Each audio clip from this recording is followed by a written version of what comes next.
విశ్వాసులు అనగా దేవుని యొక్క ఉనికిని, దేవుని యొక్క నిత్యశక్తిని, దేవుని యొక్క గుణ లక్షణాలను విశ్వసించేవారు మాత్రమే కాదు కానీ దేవుడు చెప్పినటువంటి ఆజ్ఞల ప్రకారంగా నడవటానికి ఇష్టపడేవాళ్ళు, వారినే విశ్వాసులు అని మనం చెప్తాము.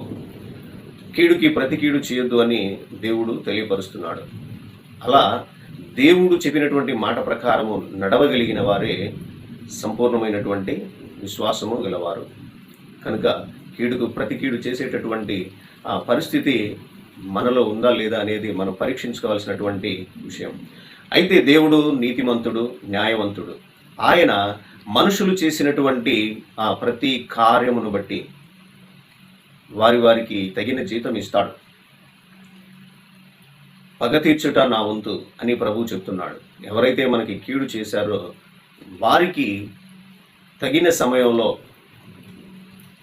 తగిన విధముగా బుద్ధి చెప్పగలిగిన దేవుడు మన న్యాయవంతుడైనటువంటి దేవుడు. కాబట్టి కీడుకి ప్రతి కీడు చేయాలనేటటువంటి ఆలోచన మానుకొని వారి ఎడల ప్రార్థన చేసేటటువంటి స్వభావమును మనం అలవర్చుకోవాలి. అట్టి రీతిగా దేవుడు మనందరినీ దీవించునుగాక.